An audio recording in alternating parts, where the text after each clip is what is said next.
이 시간 우리 말씀 받도록 하겠습니다. 가능하신 분들은 자리에 일어서셔서 주가 주시는 약속의 말씀을 받도록 하겠습니다. 요한복음 5장 44절입니다. 같이 한번 읽습니다. 시작.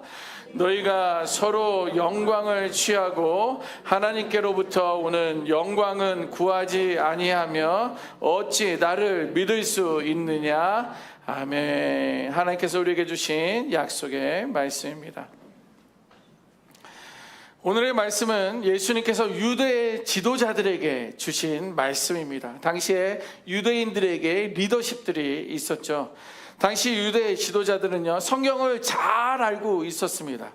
그리고 종교적인 권위를 그들에게 갖고 있었고요. 또 유대인들은, 종교 지도자들, 유대인들은요, 본인들이 입고 있는 옷이 다른 사람들과 달랐기 때문에 구별된 삶을 살 수밖에 없었습니다. 그런데 정작 그들은요, 예수님을 믿지 않았습니다. 아니 목사님, 그게 무슨 말입니까? 종교 지도자로서 성경을 잘 알고 있고 종교적인 권위가 그들에게 있는데 어찌 그들이 예수를 믿지 않고 있었다는 게 말이 됩니까?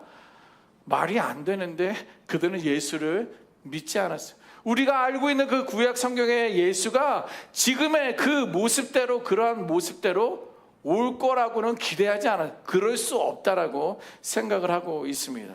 자, 그런데 그들의 시선은요, 사실 서로의 영광을 주고받는데 목적이 있었기 때문에 더 그렇다라는 거예요. 여기서 서로의 영광을 취한다, 이 말은 무슨 말이냐면, 사람들 사이에서, 우리는 다 이렇게 관계를 가지고 있지 않습니까? 이렇게 사람들 사이에서 서로 인정해주고 인정받고 높여주고 높임을 받으며 그런 것들을 목적으로 삼고 있었기 때문에 그렇다는 거예요. 결국 그들은요, 신앙의 동기가 완전히 빗나갔습니다. 신앙의 동기가 완전히 빗나갔어요. 그들이 성경을 연구하는 그 이유도, 종교적인 활동을 하는 그 이유도 모두 하나님께 영광을 돌리기 위한 것이 아니라 사람들로부터 존경을 받고 사람들로부터 박수를 받고 싶은 그러한 동기의, 그러한 마음의 그러한 헌신들이 그들에게 있었다라는 거예요. 그들은요, 이것이 얼마나 무서운 함정인지 알지 못하고 그러한 삶을 살았습니다. 겉으로는요, 하나님을 위하는 거예요. 말씀도 가르쳐야죠. 말씀을 알고 있으니까 겉으로는 하나님을 위하는 것처럼 보이지만 실상은 뭐예요? 하나님이 아니라 사람들을 위하는 신앙이었다라는 것입니다. 예수님께서도 오늘 우리들에게 단호하게 말씀해 주고 있는 거예요. 서로 영광을 취하면서, 너희들끼리 영광을 취하면서 하나님께로부터 오는 영광을 구하지 않는다면, 찾지 않는다면 어찌 나를 믿을 수 있느냐, 이렇게 우리에게 말씀하고 계시는 거예요. 여러분, 사람의 인정과 하나님의 인정을 동시에 붙들 수 없어요. 다시 한번, 사람의 인정과 하나님으로부터 오는 그 인정이 동시에 우리는 붙들 수 없다라는 거예요. 사람들에게 박수와 만족하는 그 순간 하나님의 영광은요, 가려지게 되어 있어요. 수많은 박수를 제가 좀 받아봤는데 그때마다 하나님의 영광이 가려지고 하나님으로부터 인정받은 것이 없다고 하니까 너무 서운하기도 하고, 내가 내 영광만을 너무 취했구나 라는 그런 마음이 들었습니다. 여러분, 본문은요, 단순히 2000년 전에 있었던 그 유대 지도자들의 이야기만이 아니라 오늘 이 시대에도 똑같이 반복되고 있는 그런 모습들이 우리 안에 있다라는 거예요. 2024년도에, 그러니까 작년이죠. 작년에 스탠포드 대학에서 발표한 한 논문을 제가 보게 되었습니다. 거기는 뭐냐면, 논문의 내용은 소셜 미디어 알고리즘이, 좀 어렵지만 들어보세요. 소셜 미디어 알고리즘이 건강에 미치는 영향과 이 문제를 해결하기 위한 방안에 대한 내용이었습니다. 자, 논문에서 오늘날 많은 사람들이, 거기는 이제 우리도 포함되는 거예요, 소셜 네트워크에서 좋아요에 집착한다라는 거예요. 좋아요가 뭔지 아십니까? 여러분들 카톡 보면 엄지척, 덤즈업 이게 나오죠? 웃는 모습, 서프라이즈도 나오고, 웃는 모습도 나오고, 뭐 체크 표시도 나오고, 막 이런 것들이 있는데, 그 스탠포드 대학에서 논문이 그것에 우리는 많이 집착해 있다라는 거예요. 유튜브에서 좋아요, 구독, 알람 설정 뭐 이런 내용들이 있는데 이거에 우리들이 오늘날 집착해 있다라는 거예요. 그래서 청소년들 중 일부는요, 자기가 게시물을 올렸는데 거기에 좋아요 혹은 댓글이 없으면 자신의 존재감을 잃어버린다는 거예요. 무서운 말 아닙니까? 자신이 존재감을 잃어버린다라는 거예요. 그런 감정을 겪고 있다라고 그 논문의 통계에서 나오고 있는 거예요. 그리고 특별히 13세에서 17세, 뭐 아주 어린 나이잖아요. 13세에서 17세 청소년 중에 45%가 좋아요라는 것이 적으면 기분을 나쁘게 한다라는 거예요. 여러분, 이것은요, 어린 청소년들에게만 국한되어 있지 않아요. 이렇게 어떤 글이나 내 사진을 올렸을 때 누가 나를 좋아요 혹은 눌러주는지 혹은 얼마나 많은 댓글을 달아주느냐에 따라서 나의 존재의 가치가 결정되는 것처럼 여기고 있다라고 스탠퍼드 대학 논문의 내용입니다. 자, 이때 예수님께서는 분명하게 명확하게 하나님의 메시지를 우리들에게 주고 있어요. 그 말은 뭐냐면 그렇게 서로 영광을 주고받는 자들을 경계하라는 거예요. 고백합니다. 사실 저도 글을 올렸는데 좋아요. 그 막 기분이 훨씬 좋아요. 댓글을 올리면서 목사님 수고가 많군요. 애쓰고 계세요. 딱 그것만 올라오면 막 하늘을 나는 것 같아요. 그런데 다 20명이고 30명이고 심지어 막 70명이 읽었는데 아무런 반응을 안 하면, 아니 이 인간들이요, 성도들도 아닙니다. 이 인간들이 뭐 하고 있는 거예요? 이런 서운함이 저한테도 몰려오고 있다라는 거예요. 근데 하나님이 정확하게 명확하게 분명하게 말하고 있는데 그렇게 서로의 영광을 주고받는 자들을 경계하라 말씀해주고 있어요. 우리가 SNS에서 좋아요에 집착하고 있을 때 우리는요, 하나님 앞에 인정받고 싶은 마음이 아니라 사람의 인정을 추구하는 그 자리에 서 있다라는 것을 말해주고 있는 거예요. 이 논문에서는요, 좋아요를 받을 때는요, 마치 마약 주사를 맞았을 때 도파민이 분비되는 것이 많아진다라는 거예요. 그런 것도 연구해서 어떻게 통계를 냈는지, 좋아요가 나와서 내가 기분이 좋은 게 도파민이 많이 분비가 된다는. 그럼 반대로 뭐예요? 피드백이 전혀 없는 때는요, 자존감이 급격히 흔들린다는 그러한 과학적인 내용들도 논문에 올렸다라는 거예요. 여러분, 이것이 바로 예수님께서 지적하신 서로의 영광을 주고받는 문화의 현장입니다. 2000년 전에 그런 게 있었겠어요? 좋아요, 엄지척, 하트, 서프라이즈. 그러니까 오늘날 그런 문화의 형태로 우리들에게 경고해주고 있다는 거예요. 여기서 우리의 자존감이나 존재감, 심지어 우리의 믿음과 신앙까지 SNS에서 보여주는 숫자에 의해 결정되고 있다면 그 믿음과 신앙은 과연 어디에 기초를 두고 있느냐는 거예요. 그럼 교회는 어떨까요? 우리 교회는 어떨까요? 우리 교회도 안전합니까? 내가 헌신하고 봉사하는 이유가 하나님을 향한 순수한 사랑입니까? 아니면 누군가로부터 참 수고가 많으시네요, 우리 교회에서는 없어서는 안 될 뿐이에요, 이런 말을 듣고 싶어서입니까? 여러분, 스스로 말한 적이 있다면 그 마음의 중심이 어디에 있는지, 내가 그것을 듣고 싶었다면 그 마음의 중심이 어디서인지 한번 진단해 보면 좋겠습니다. 만약에 그렇다면 우리는 지금 서로의 영광을 취하는 자리에 서 있을 수 있다라는 거예요. 예수님께서 오늘 우리에게 이렇게 말씀하십니다. 너희가 의구야 HD 은혜교회 성도들아, 너희가 서로 영광을 취하고 하나님께로 오는 영광은 구하지 아니하며 어찌 나를 믿을 수 있겠느냐. 여러분, 사람의 칭찬과 하나님의 칭찬은요, 결코 함께 갈 수 없어요. 우리가 사람의 칭찬에 매여 있는 한 우리는 예수님을 온전히 믿을 수 없다라는 거예요. 그래서 신앙의 본질은요, 근본은요, 보이지 않는 하나님의 인정을 붙드는 데 있습니다. 다시 한번 말씀드립니다. 신앙의 본질은요, 보이지 않는 하나님의 영광을 붙드는 데 있다라는 거예요. 사람의 박수는요, 사라져도 하나님께서 주시는 영광은 영원한 줄 믿습니다. 오늘도 우리는 수많은 사람들에게 박수를 치고 존경합니다, 사랑합니다, 축복합니다 박수를 치지만 그건 잠깐이에요. 그건 사라진다라는 거예요. 그러나 하나님의 영광은 영원하다라는 거예요. 그걸 붙들 수 있는 우리 모두가 되어야 될 줄 믿습니다. 자, 그러면 하나님께로부터 오는 영광은 무엇일까요? 그것은 단순히 사람들이 우리를 칭찬하거나 인정하는 그러한 자리가 아니라 하나님께서 주시는 진정한 인정을 의미한다라는 거예요.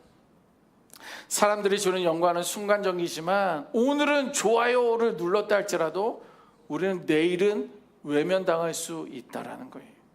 사람의 평가는요, 언제든지 변덕스럽게 뒤집을 수도 있어요. 내가 죽도록 충성하겠습니다. 그랬다가도 휙 돌아설 수 있는 게 사람이라는 거예요. 그러나 하나님께로 오는 영광은요, 변하지 않아요. 그래 의구야, 내가 너 인정한다. 그래 HD 은혜교회 성도들아, 내가 너희들을 인정한다. 이렇게 하나님으로부터 오는 영광은 변하지 않는다라는 거예요. 그것은 영원하고 견고하고 거짓이 없는 인정이기 때문에 그렇다라는 거예요. 오늘 이 아침 예수님은 우리에게 본질적인 질문 하나 던져주십니다. 너희가 사람의 인정을 쫓으면서 어떻게 나를, 하나님을 믿을 수 있느냐? 다시 한번 우리에게 묻고 계세요. 이 말은 뭐예요? 사람의 눈치를 볼 때는 결코 하나님을 온전히 신뢰할 수 없다라는 거예요. 이것이 바로 신앙의 본질입니다. 사람들의 눈치를 보게 되면 하나님을 온전히 신뢰할 수 없다라는 거예요. 성도의 신앙의 본질은요, 내가 사람들 앞에서 어떤 평판을 받느냐가 아니라, 오늘도 말씀을 들으면서 의구 목사는 어떻구나, 의구 목사는 저렇구나, 이러한 평판을 받느냐가 아니라 내가 하나님 앞에서 어떤 사람으로 서 있느냐, 말씀을 내가 누구를 위해서 준비했느냐, 말씀을 어디서부터 왔느냐, 이것을 두려움으로 준비하고 또 듣는 저와 여러분들은 그것을 하나님의 말씀으로 받을 수 있어야 한다는 거예요. 사람들이 나에 대해서, 우리 성도님들이 저에 대해서 뭐라고 말하든 하나님께서 착하고 충성된 종이라고 말해주시는 그 음성이 우리의 존재를 세우는 근거가 되어야 한다는 거예요. 자, 그런데 조심스러운 부분이 여기에 있습니다. 사람의 영광이 아니라 하나님의 영광을 구한다는 말을 잘못 이해하게 되면 극단적인 오해가 올 수 있다는 거예요. 예를 들면 이런 거예요. 어떤 사람은요, 나는 사람의 눈치 안 본다. 나 이제 목사님 눈치도 안 보고 장로님 눈치, 뭐 권사님들, 집사님들 눈치 안 본다. 이러면서 오직 나는 하나님만 봐 라고 하면서 직장이나 가정에서, 교회에서 맡은 책임을 소홀히 한다는 거예요. 내 사람 눈치 안 보는데 내가 왜? 이렇게 무책임을 정당화하는 경우들이 있다는 거예요. 하지만 하나님을 향한 참된 믿음이라는 것은요, 게으름이나 합리화하지 않고 오히려 더 성실하게 책임질 수 있어야 한다는 거예요.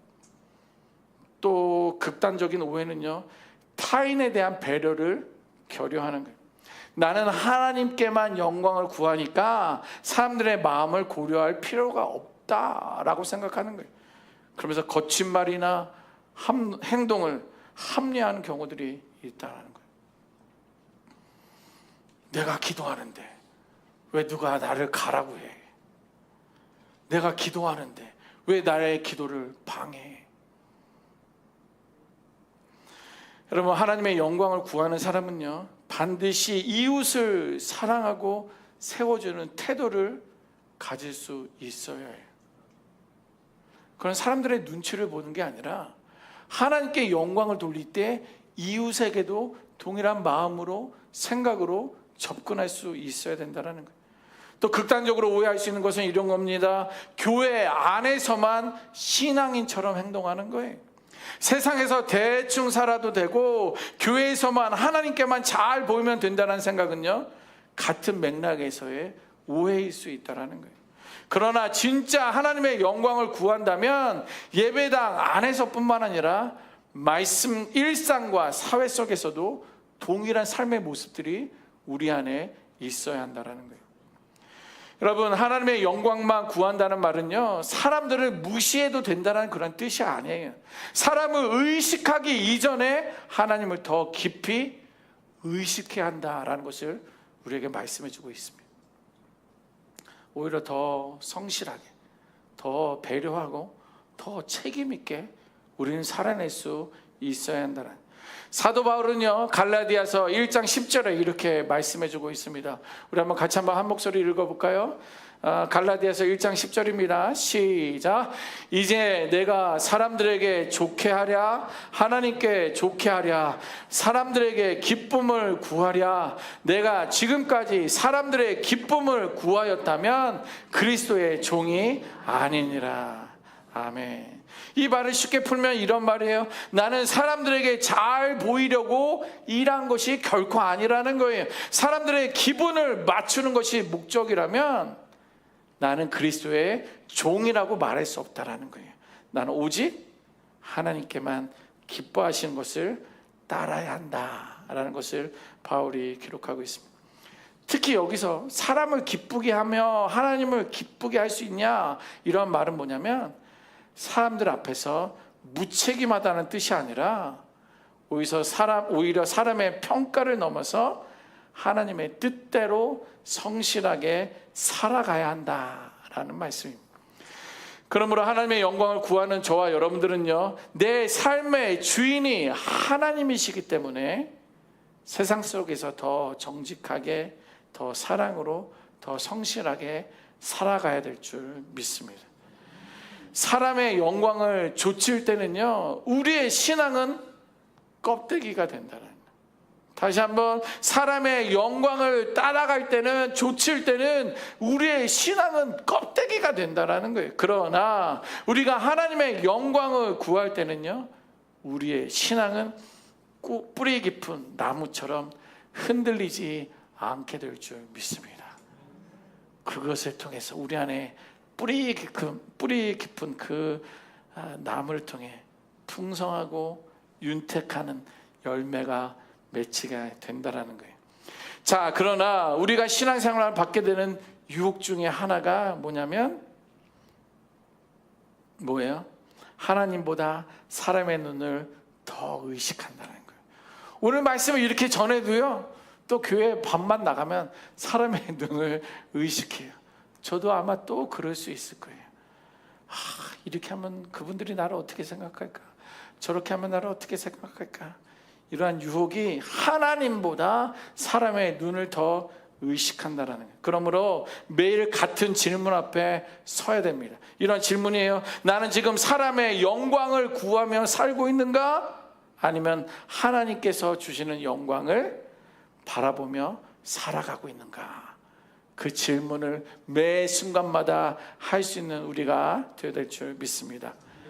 사람의 영광은 즉각적이고 금방 사라지지만 반면에 하나님의 영광은 눈에 잘 보이지 않지만 영원히 남기 때문입니다. 여러분, 진짜 성도의 진정한 믿음은 사람의 시선을 넘어서는 순간 시작될 줄 믿습니다. 사람의 인정이 아니라 하나님의 주시는 영광을 구하는 사람이야말로 참된 성도요, 예수님을 믿는 사람입니다. 우리가 바라볼 대상은 사람이 아니에요. 막 살아가는 거 아니라는 거 다시 기억하셔야 됩니다. 우리가 바라볼 대상은 사람이 아니라 하나님 눈앞에 서 있는 바로 나여야 된다라는 거예요. 그 믿음의 자리에 늘 굳건히 서시기를 주님의 이름으로 축원합니다. 아멘. 기도하겠습니다. 주님,